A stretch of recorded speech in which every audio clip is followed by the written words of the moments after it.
คอยนะอกหักพี่น้องเลยหาเงินใส่บัตรเชิญจักได้บ่หลายนะเงินจักได้พอได้ซอยเล็กๆน้อยๆซอยไอเฮียง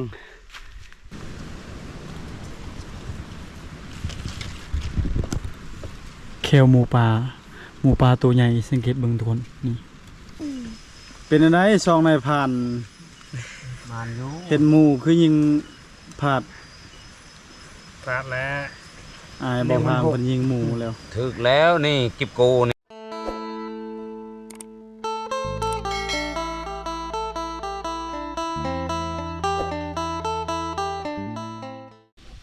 สบายดีพ่อแม่พี่น้องสบายดีตอนเที่ยงพี่น้องไอ้มื้อนี้ได้เข้าป่าสังเกตเบิ่งลมแต่บ่ค่อยแห้งปานใดมาเด้อพี่น้องหาอยู่หากินหลังจากพักผ่อน2 คืนไปต่ออีกไปหากินมื้อนี้5 คนพี่น้องเอาจักใหญ่ก่อนซ้อมจักใหญ่ก่อนโดนแล้วเห็นหน้าเห็นตาในพานขี้เข็บ นี่บ่ส่วนไปเนาะ ไปปะตลอด พานขี้เข็บอยู่บ้านได้กินของชิบแซ่บตลอดเพิ่นมานขึ้นป่าแต่ละเทือกครับอะไรคือกระหอก ในพันกระหอกอีกแล้ว มันพันกระหอกเนาะ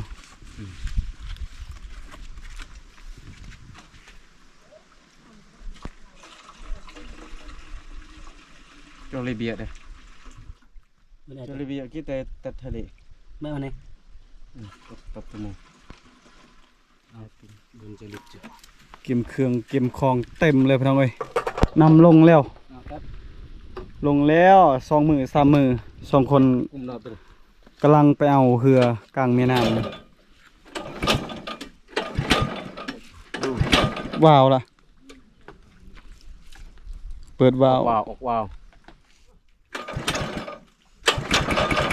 ได้แล้ว เล็งเดี๋ยว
ขึ้นรอบก่อนกับเบาเลาะได้หมูป่าตัวหนึ่ง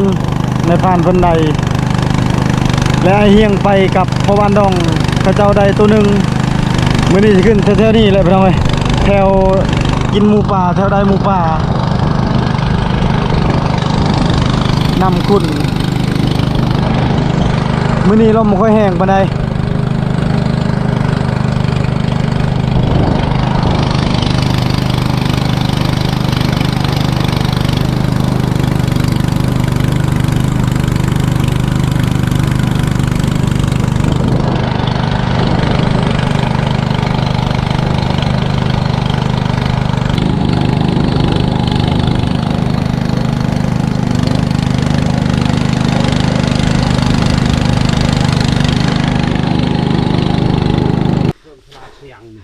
ยังบ่ทันได้ฮอดชัยพี่น้องเอ้ยเมื่อยแล้ว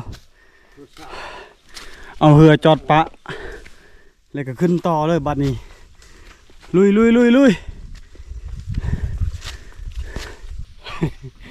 หน้าแดงแล้วพี่น้องเอ้ยขึ้นภูอากาศร้อนแน่มันนี่ลมบ่ค่อยแรงปานใด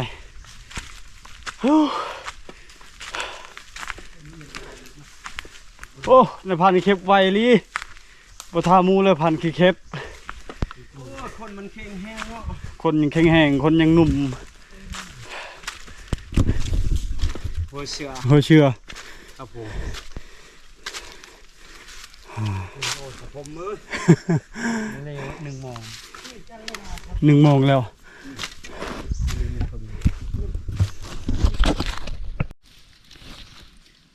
ขึ้นยังไม่ทันฮอดใส่ต้องให้ปันกินข้าวเลยเอามีกิน ปีนี้ได้จักโตแล้วหมูป่าพัน2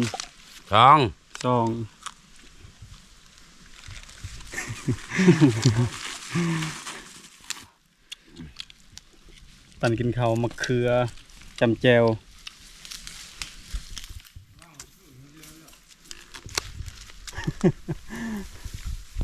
น้องดังไปทำจิ้มไปเอาบังน้องจานหนึ่งถ้าเราเลยจ่าจุ้ยบริเวณจ่า3นี่ปรากฏ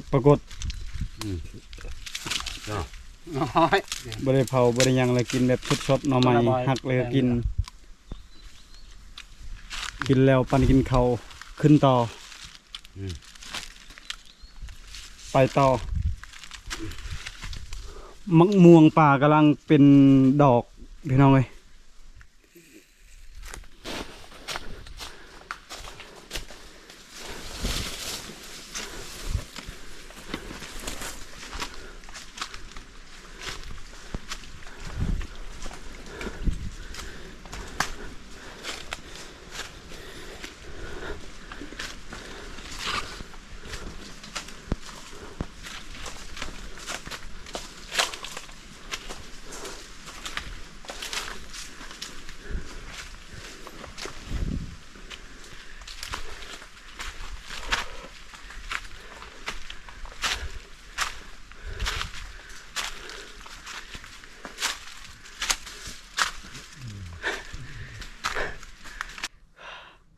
ใกล้จะฮอดบอลนอนแล้วพี่น้องเอ้ยเมื่อยเบิ่งนะเส้นทางขึ้นพักผ่อน3-4 เทื่อ โคตรเมื่อยเลยไล่ยิงก็ห้องหมอบ่ทัน3 คนไล่ยิง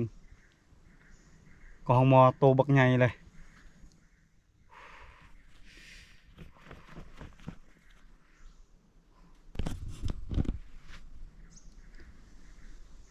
ต้นมังไห้บ่เป็นหมากก็ห้องหมอจอบกินดอกมังไห้กำลังเป็นดอกนี่แหละเส้นทางขึ้นแล้วสิขึ้นต่อทางนี้ขึ้นไปแล้วก็ฮอดบ่อนนอนปั่นกินข้าวแล้วพากันออกไปลัดแรงเลยโอ้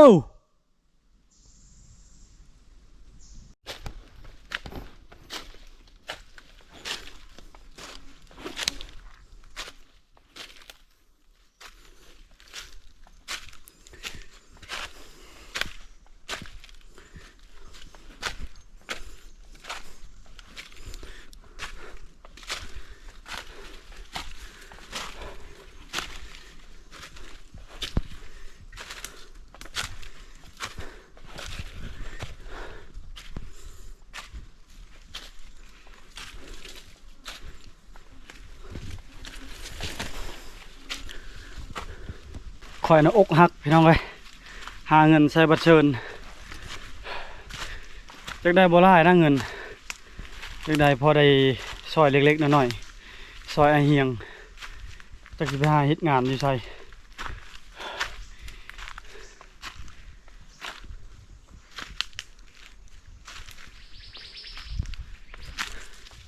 ได้เงินมาก็อยากใช้บัตรเชิญเริ่มสิมีบัตรเชิญพี่น้องเลยเมื่อวานนี้บัตรเชิญมาฮอดชวนเฮาลืมไปปะไว้บอล บนกระเป๋าอยู่เฮือนลืมบอกไม่พิมพ์ สงสัยสิบ่ใส่เงินในบัตรเชิญแล้วบ่มีเงินใส่แล้วเจ้าของไปออกป่าแล้วโอ้พี่น้องเอ้ยโอ้เฮ้ยสู้ๆลูกผู้ชายมันต้องสู้ๆ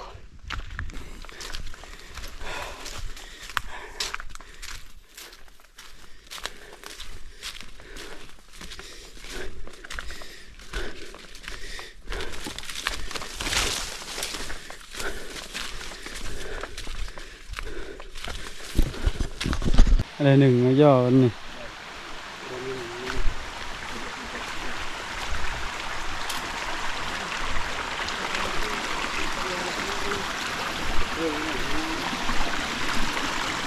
นี่ทำไมได้อยู่ในดอยนี่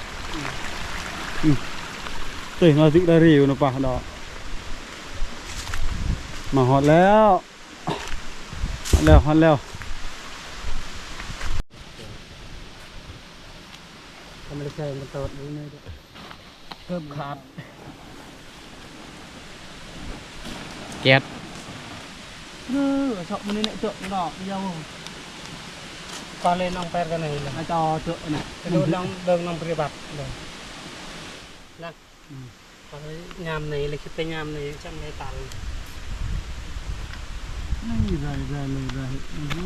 ยู่นารา โอ้ย ปวดก็น้อง น่ะนอนเลียหากึก ขึ้นมาฮอดแล้วเฮาพักผ่อนสิย้ายบนใหม่จุดนี้สังเกตเบิ่งยังใหม่เขาเจ้านอนหากินแล้วก็เฮ็ดให้ย้ายบนใหม่ทุกคนเลย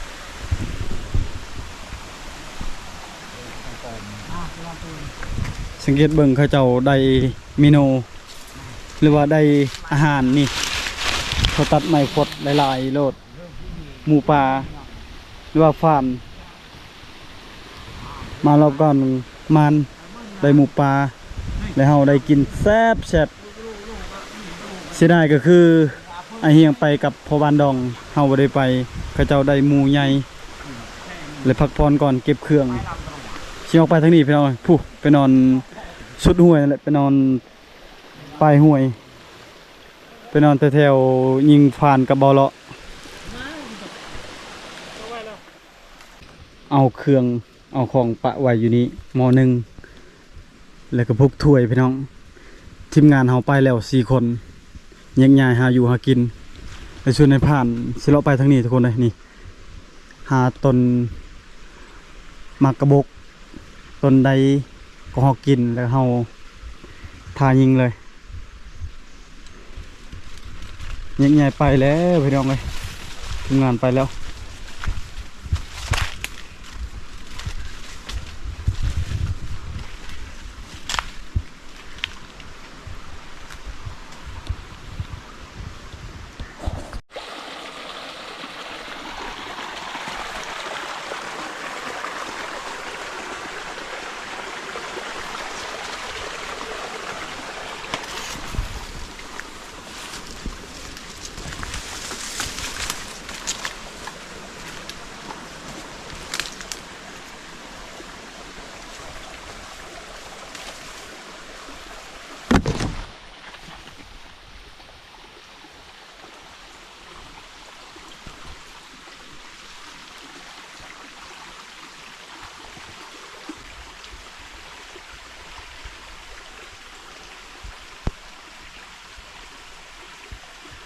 เลาะไปตามห้วยหาหมากกระบกพี่น้องหมากกระบกจุดใดหมูปลาแล้วก็หอกินนั่งห่างหรือว่าซุ่มยิงพี่น้อง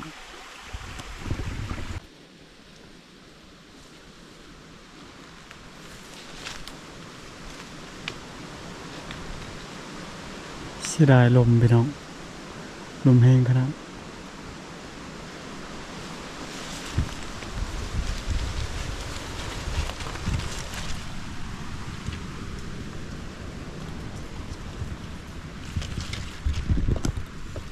แควหมูปลาตัวใหญ่สังเกตเบิ่งทุกคนนี่ดุดแถวนี้เต็มเลยโอ้หมูปลานอนจุดนี้พี่น้อง หมูป่าอยู่แต่มันกัดต้นไม้เบิ่งยางนี่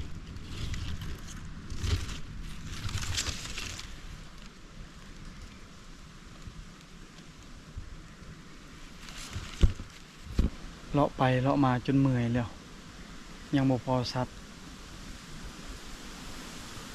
และเฮาบ่ได้เห็นต้นมักกะบกหมูป่ากินใหม่ๆ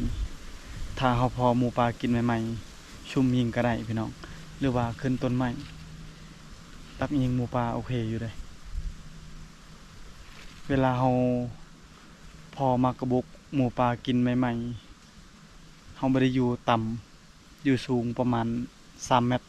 4 เมตรโอเคเลยค่อยเลาะไปเลาะมา พอต้นกระบก 4-5 ต้นแล้วบ่เห็นหมูป่ากิน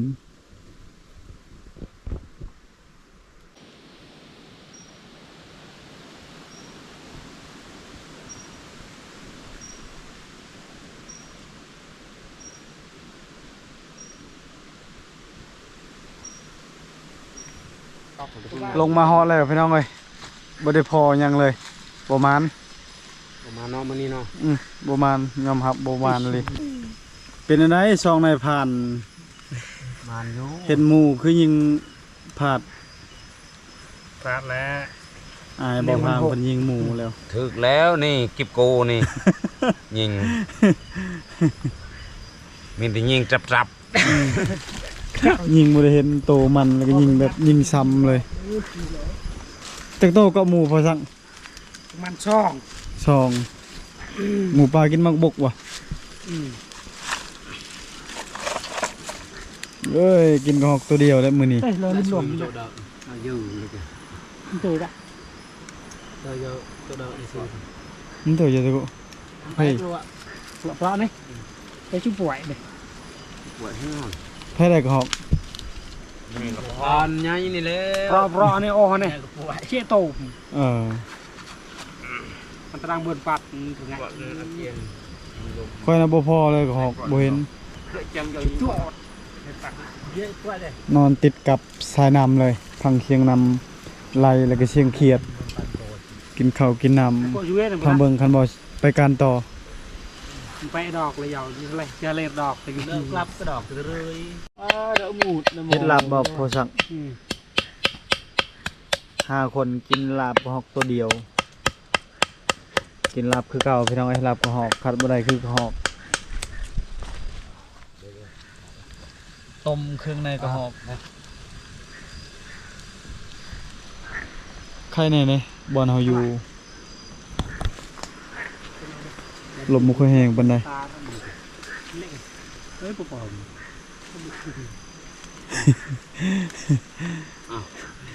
ชีวิตนายพรานแบบนี้แหละพี่น้องเอ้ยชีวิตนายพราน เฮ้ย ได้เริ่มเรียกคือเลย เรียกเลยรับ งั้นอาพาเฮานี่ อะไรเรียกอะไรเรียกมัน หนูดังนี่ตะบอนเรียงอัน เบิกเรียกเลยเนาะ เดี๋ยวนี้ก็จะดีเตี้ยๆละเนี่ยเดี๋ยวเด้อเป็นแล้ว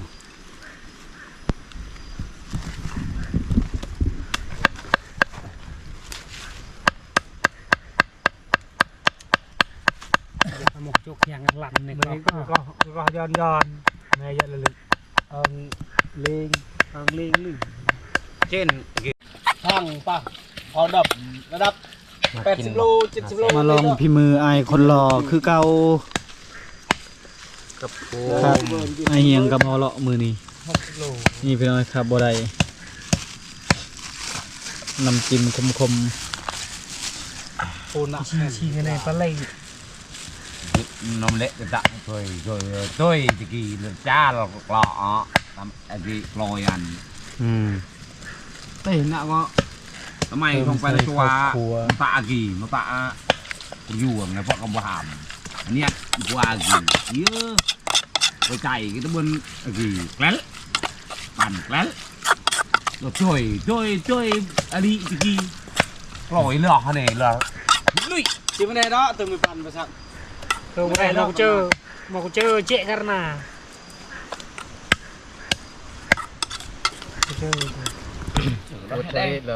mau bilang kan dulu ไปสั่งกินแล้วบ่ได้ไปนำบ่หมูป่า มื่น มื่นบ่อันตรายเลยได้หมูป่าบาดเจ็บ mau coba nih tuh pan thịt thằng nan มาเด้อพ่อแม่พี่น้อง กินข้าวนํกัน กินลาบกระหอกแซ่บ หอก ๆขัวกระหอกหนูไว้กระหอก คนตัว แซ่บ ไอ้ยางเด้อ đổi đây โอ้ซอตี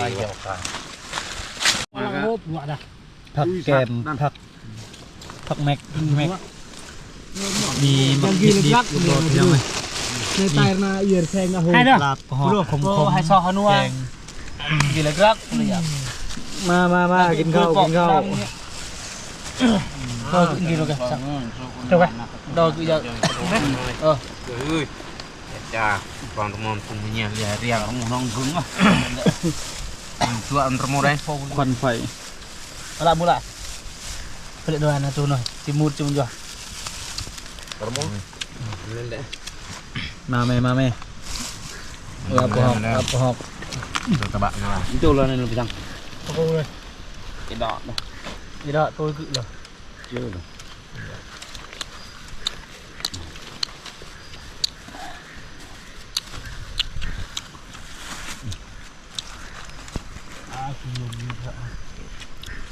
เสียดายบ่ได้หมูเนาะได้หมูแซ่บ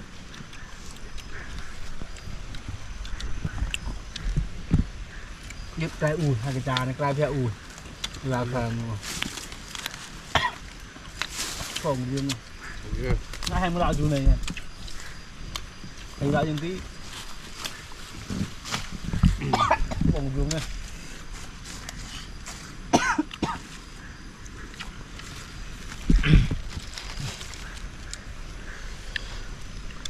มันก็แปลแต่จะอันห้าวเนี่ยก็ถึง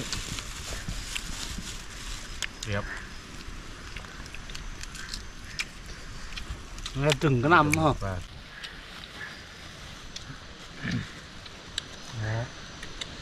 ผัดรอด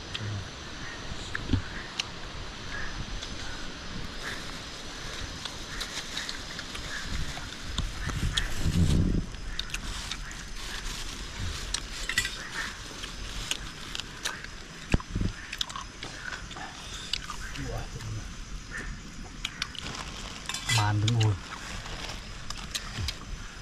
บัวเลย เอากินน้ำอิ่มพี่น้องหาบ่นอน แต่ละคนมัดเปบ่นอน rô sẽ cài ăn 2 คนบ่มีเปนอน3 คนได้เปแล้ว rô blue phong tao mà là พังเบิ่งทว่าเดือนดับ lên lô sao lên lô 12 โมง 1 โมง gai lô chưa luôn dạ คำว่าลูกใด